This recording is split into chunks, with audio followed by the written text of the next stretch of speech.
क्या आपने कभी सोचा है कि हमारे जीवन की सबसे बड़ी चुनौतियां ही हमें सबसे गहरे सबक सिखाती हैं? कभी कभी जब हम मुश्किल हालातों में फंस जाते हैं तो हमें लगता है कि हम अकेले हैं, कि हमारे सवालों का कोई जवाब नहीं है। लेकिन अगर हम सही नजरिए से देखें तो हर परिस्थिति हमें कुछ सिखाने आई होती है। आज मैं आपको एक ऐसी प्रेरणादायक कहानी सुनाने जा रहा हूं जो न सिर्फ आपके दिल को छू लेगी बल्कि आपके सोचने का नजरिया भी बदल देगी। यह कहानी सिर्फ एक साधारण कथा नहीं है, बल्कि यह जीवन के गहरे सत्य को उजागर करती है। तो चलिए आज हम बुद्ध की एक अनमोल कहानी के माध्यम से यह समझने की कोशिश करते हैं कि जीवन के सबसे कठिन सवालों का जवाब हमें कहां और कैसे मिलता है। तो आइए जीवन बदलने वाली कहानी शुरू करते हैं दोस्तों। एक युवक ने अपने जीवन में सफलता प्राप्त करने का दृढ़ संकल्प कर लिया। बड़ी लगन और धैर्य के साथ उसने आश्रम से शिक्षा प्राप्त की। शिक्षा की समाप्ति के बाद उसने नौकरी खोजना प्रारंभ कर दिया ताकि पारिवारिक जिम्मेदारी का निर्वाह वह बहुत ही अच्छे तरीके से कर सके। इतनी अच्छी शिक्षा प्राप्त करने के बाद भी उसका यह दुर्भाग्य रहा कि उसे कहीं भी काम नहीं मिला। नौकरी की तलाश में वह जगह जगह भटकता रहा। खूब प्रयास किंतु हर स्थान से उसे निराशा ही मिली। अच्छी बात यह थी कि युवक ने मात्र किताबी शिक्षा ग्रहण नहीं की थी, अपितु जीवन में कैसे धैर्य रखा जाए यह भी सीखा था। यही वजह रही कि वह हर परिस्थिति का सामना बड़े ही अच्छे तरीके से कर लेता। लेकिन कब तक यह करता? हर एक संघर्ष की सीमा होती है दोस्तों। यह बात सत्य है कि जब तक सफलता नहीं मिलती है तब तक आपकी मदद करने कोई नहीं आता है। आप दर दर की ठोक खाते रहेंगे पर कोई पूछने वाला नहीं रहेगा कि आप कैसे हैं, आप परेशान हैं कि नहीं है। ये कोई नहीं आपसे पूछेगा। ये जीवन की सच्चाई है। हाँ, लेकिन जब आप कामयाब बन जाएंगे, जब आपके पास पैसा रहेगा, तो 10 से 20 लोग आपके आगे पीछे घूमते रहेंगे, तो तमाम तरह के लोग आपसे रिश्ता भी रखना चाहेंगे। तब दूर के लोग भी आपसे कहेंगे कि आप उनके बहुत ही करीबी रिश्तेदार हैं। हर कोई आपसे एक झूठा रिश्ता लेकर जोड़ने लगेगा। ध्यान रहे, जो लोग आपके पैसे को, आपकी कामयाबी को देखकर आपसे जुड़ते हैं, वह कभी भी आपके अपने नहीं हो सकते।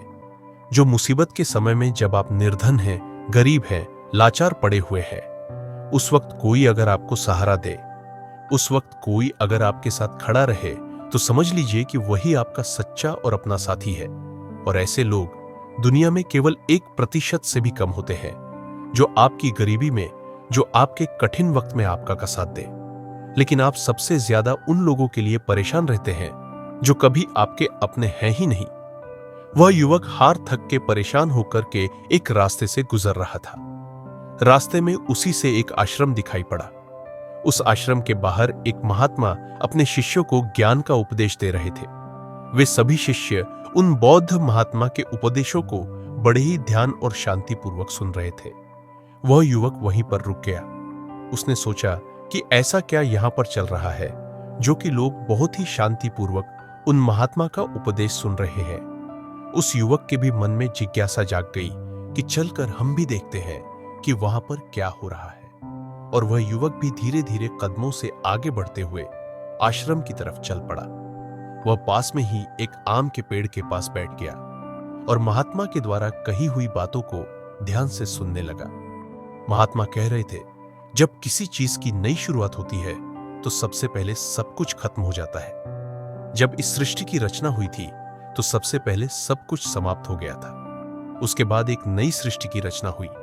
यानी जब इंसान मुसीबत के ऐसे वक्त में पहुंच जाए जब उसे लगे कि अब कुछ नहीं होने वाला है, अब मेरा कुछ नहीं हो सकता है, जीवन में वह बिल्कुल हार सा गया है, टूट जाए, लाचार हो गया हो, कोई उसकी मदद करने वाला नहीं रहे, ऐसे वक्त में अगर वह इंसान किसी से अपनी मदद भी मांगे तो लोग उसकी मदद भी करने से इनकार कर दें। महात्मा आगे कहते हैं कि ऐसे बुरे वक्त में अगर किसी को प्यास लगती है तो कोई आपको पानी देने वाला भी नहीं मिलेगा, क्योंकि बुरे वक्त में कोई भी साथ नहीं देता है। ऐसे वक्त में आप बिल्कुल टूट जाएंगे, आप जिंदगी से हार जाएंगे।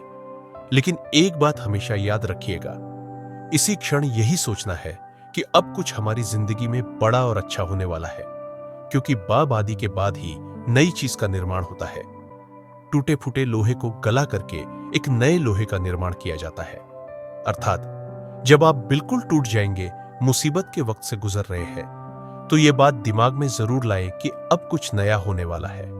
हमारी जिंदगी में कुछ अच्छा और बड़ा होने वाला है। यही एक उम्मीद आपको जिंदा रखेगी और ये बिल्कुल सत्य बात है। देखना, अगर तुम ऐसे वक्त में हो जहां पर कोई तुम्हारी मदद नहीं कर रहा है, कहीं से एम की कोई भी उम्मीद नहीं है, तो समझ लेना कि अब कुछ बड़ा और अच्छा होने वाला है। क्योंकि जितना आप टूट सकते थे, अब आप टूट गए हैं। इससे ज्यादा आप नहीं टूट सकते। ऊपर वाला आपको जरूर कुछ बड़ा देने वाला है। यही सब बोलकर के गुरुजी अपने उपदेश को विराम देते हैं। बोलते हैं कि शिष्यों, आज के लिए बस इतना ही। अब तुम सब दूसरे दिन इसी समय पर आना, फिर हम आगे की बात करेंगे। सभी शिष्य अपने अपने आश्रम में चले जाते हैं। तभी अच्छा समय देख करके वह युवक उन महात्मा के पास आता है और कहता है कि महात्मा, मैं पीछे से आपका पूरा उपदेश सुन रहा था और मुझे बहुत ही अच्छा लगा। मैं बिल्कुल टूटा हुआ इंसान हूं। मैंने पढ़ाई भी की, हर जगह नौकरी की तलाश में घूम रहा, पर मुझे कहीं भी नौकरी नहीं मिली। मैं दर दर के ठोकरें खा रहा हूं, पर कुछ भी हासिल नहीं कर पाया। लेकिन आपने जो बातें बोली, उससे मुझे कुछ काम करने की हिम्मत मिली और आपकी बातें बिल्कुल सही है। तब वह महात्मा उस युवक से कहते हैं कि युवक, तुम अपनी समस्या को मुझे बताओ। तब वह युवक कहता है कि हे महात्मा, मैंने आश्रम से शिक्षा प्राप्त की। उसके बाद हम घर पर आ गया और हमारे घर पर पैसों की जरूरत थी, जिसकी वजह से हम बाहर कमाने के लिए निकल पड़े।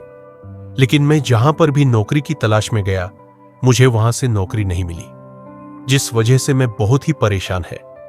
गुरुवर, कृपया मेरा मार्गदर्शन करें ताकि मैं अपने जीवन में सफलता की नई बुलंदियों को हासिल कर सकूं। फिर वह बौद्ध महात्मा उस युवक से कहते हैं कि आज हम तुम्हें कुछ छोटी छोटी बातें बता रहे हैं, जिन्हें अगर तुम अपनी जिंदगी में अपनाते हो तो तुम्हें सफल होने से कोई नहीं रोक सकता।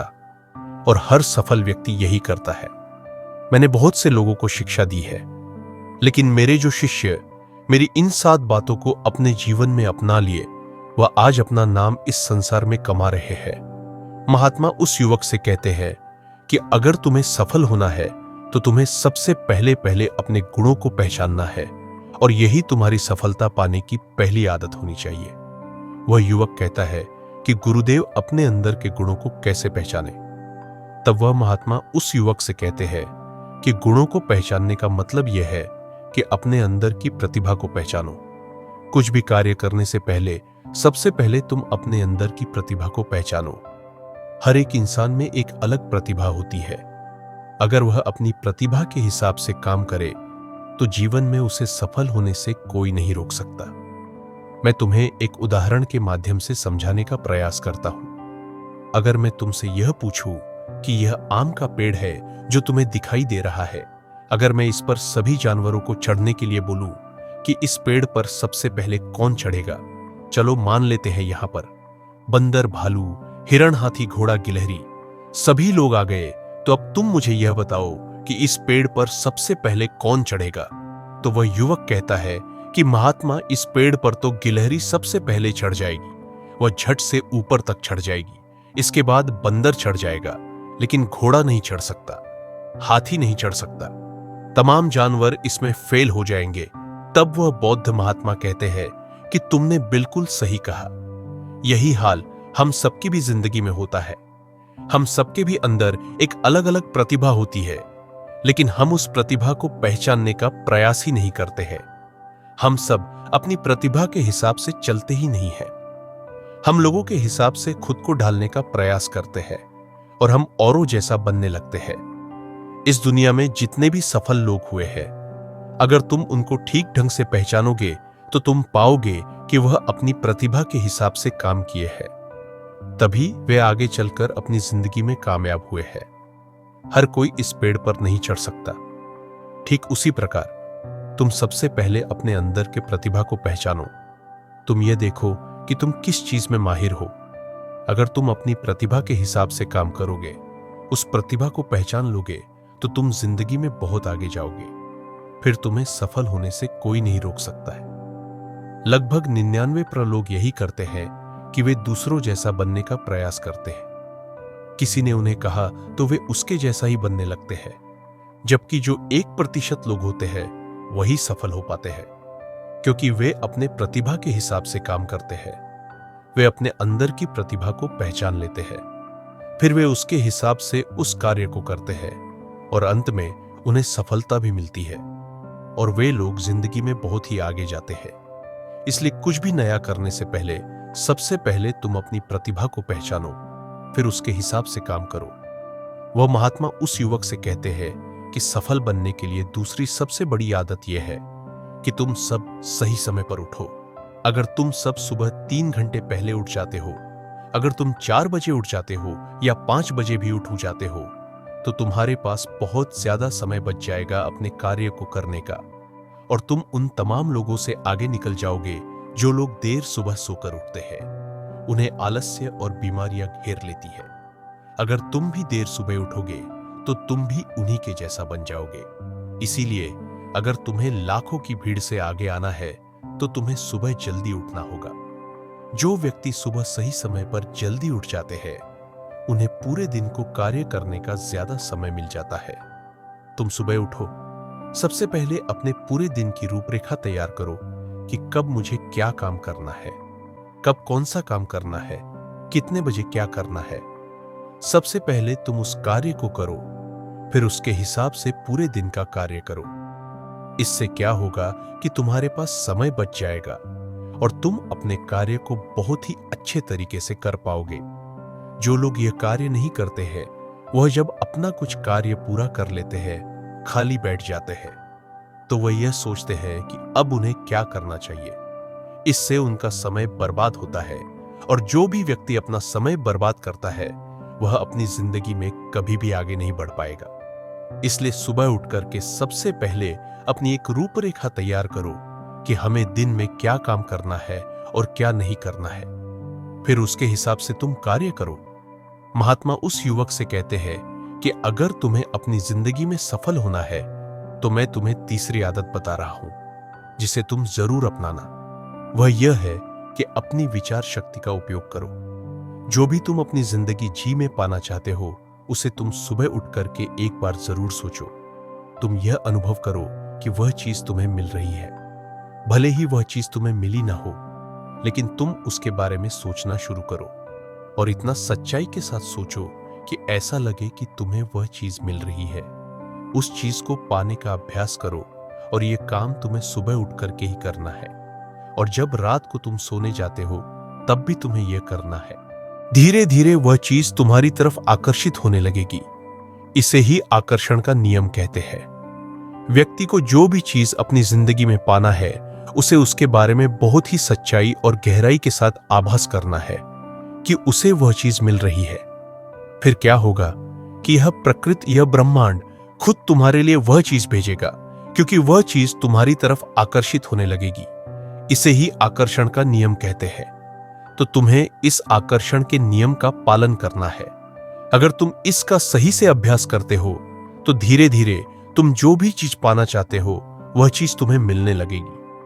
महात्मा उस युवक से कहते हैं कि सफल बनने के लिए चौथी आदत है जो तुम्हें मैं बता रहा हूं, वह यह है कि सकारात्मक सोच के साथ आगे बढ़ो। महात्मा युवक से कहते हैं कि जिंदगी में अगर तुम्हें कामयाबी पानी है, तुम्हें सफल होना है, तो अपनी सोच को सकारात्मक करो, क्योंकि सकारात्मक सोच से ही एक अच्छी बुद्धि का विकास होता है। सकारात्मक सोच से ही तुम कुछ अच्छा और बड़ा सोच पाओगे। जब कोई व्यक्ति नकारात्मक सोचता है या किसी दूसरे के बारे में सोचता है तो वह अपने कार्य को ठीक ढंग से समझ नहीं पाएगा और अपने कार्य पर ध्यान भी नहीं दे पाएगा, क्योंकि उसका दिमाग तो किसी और चीज में लगा हुआ है और वह यह काम सही तरीके से नहीं कर पाएगा। इसलिए तुम किसी के बारे में बुरा ना सोचो, भले ही वह तुम्हारा दुश्मन ही क्यों ना हो। इससे क्या क्या होगा कि तुम्हारा अपने कार्य पर से ध्यान हटने लगेगा, और जब तुम्हारा अपने कार्य पर से ध्यान हटने लगेगा तो तुम धीरे धीरे असफल होते जाओगे। इसलिए अगर जीवन में सफल होना है तो तुम सकारात्मक सोच के साथ आगे बढ़ो। तुम इन सब की फालतू की बातें सोचने में अपना समय व्यर्थ मत करना कि कौन तुम्हें गिराने की कोशिश कर रहा है, कौन तुम्हारे प्रति अच्छा है, कौन बुरा है। यह सब सोचने का समय नहीं है। बस तुम्हें अपने कार्य को अच्छे तरीके से आगे करते जाना है। देखना, जो तुम्हारे आलोचक होंगे, जो तुम्हें नीचा गिराने की कोशिश करेंगे, धीरे धीरे वह सब तुम्हारे रास्ते से हट जाएंगे। क्योंकि जिस भी व्यक्ति के मन में नकारात्मक बातें होती है, जो भी व्यक्ति किसी को गिराने की कोशिश करता है, वह कभी भी अपनी जिंदगी में आगे नहीं बढ़ सकता। इसलिए अगर तुम्हें सफल होना है तो तुम एक सकारात्मक सोच के साथ आगे बढ़ो, क्योंकि सकारात्मक सोच से ही तुम्हें आगे सफलता मिलने वाली है। और तुम्हारे जीवन में जो नकारात्मक लोग हैं, जो नकारात्मक बातें करते हैं, तुम उनसे दूरियां बना लेना। महात्मा पांचवी बात बताते हुए कहते हैं कि युवक, अगर तुम्हें अपनी जिंदगी में सफल होना है तो अपने राज्य किसी को मत बताओ। अगर तुम जो भी काम करना चाहते हो तो यह राज्य किसी को भी मत बताना, क्योंकि अगर तुम अपने राज्य किसी को बता दोगे तो तमाम लोगों को पता चल जाएगा कि तुम क्या करने वाले हो, और अभी तो तुम अपने कार्य की शुरुआत ही नहीं की हो, लेकिन तमाम लोग आपको गिराने की कोशिश करने लगेंगे। तो इससे तुम्हारा कार्य भी सही तरीके से सही समय पर पूरा नहीं हो पाएगा और तुम परेशान होते जाओगे। इसलिए अगर तुम्हें अपने जीवन में कुछ करना है, कुछ पाना चाहते हो, तो तुम्हें बिल्कुल शांतिपूर्वक अपने कार्य को करना है, ढिबरा नहीं पीटना है। किसी को भी मत बताओ कि तुम आगे क्या करने जा रहे हो। इस बात का तुम खास ध्यान रखना। महात्मा युवक को सफल होने के लिए छठी बात कहते हैं कि कड़ी मेहनत और लगन के साथ काम करो। वह महात्मा कहते हैं कि कोई भी इंसान अगर सफल होता है तो वह अपनी कड़ी मेहनत से सफलता प्राप्त करता है। जितने भी कामयाब लोग होते हैं, उन्होंने बहुत कड़ी मेहनत की है। कड़ी मेहनत सही जगह पर करनी चाहिए। यह नहीं कि तुम बस बहुत कड़ी मेहनत करते जा रहे हो लेकिन सही दिशा में नहीं, कार्य को कर रहे हो। तो कड़ी मेहनत के साथ साथ सही दिशा बहुत जरूरी होती है। अगर तुम सही दिशा में कड़ी मेहनत करते हो तो तुम उस काम में कामयाब जरूर हो जाओगे, तुम्हें जरूर कामयाबी मिलेगी। इसलिए कोई भी काम हो, कितना भी बड़ा क्यों ना हो, सबसे पहले यह पता लगाओ कि इस काम को बहुत ही अच्छे तरीके से कैसे किया जा सकता है। अगर आपको यह पता चल जाए कि इस काम को अच्छे तरीके से कैसे किया जा सकता है, पूरी जी जान लगा दो सफलता को प्राप्त करने के लिए। कई बार हमने देखा है कि लोगों का असफल होने का यह एक बहुत ही बड़ा कारण होता है कि वह उन्हें जो भी जिंदगी में पाना चाहते हैं, वह उस चीज के लिए तो मेहनत करने लगते हैं, लेकिन मेहनत सही दिशा में नहीं करते। और जब उनकी मेहनत सही दिशा में नहीं होती है तो वे धीरे धीरे अंदर अंदर टूटने लगते हैं, उनका भरोसा उठने लगता है और उन्हें उनका लक्ष्य भी प्राप्त नहीं हो पाता है। इसलिए तुम्हें जो भी कार्य को करना है, तुम्हें जो भी लक्ष्य पाना है, सबसे पहले उस लक्ष्य को पहचानो कि इस लक्ष्य तक कैसे पहुंचा जाए, तो तुम जरूर सफल हो जाओगे। एक उदाहरण देता हूं कि मान लो यह सामने जो पहाड़ दिखाई पड़ रहा है, अगर मैं तुम्हें इस पहाड़ पर चढ़ने को बोलूं, अगर तुम सीधे चढ़ोगे तो तुम कभी भी इस पहाड़ पर नहीं चढ़ पाओगे।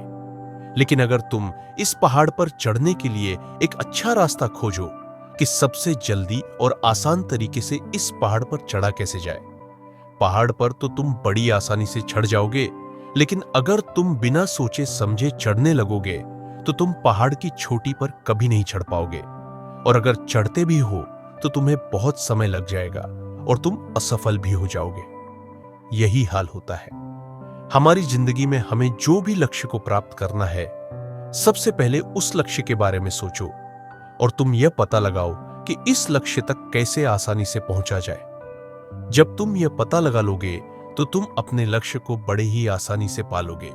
इसलिए कठिन परिश्रम के साथ साथ सही दिशा जरूर होनी चाहिए।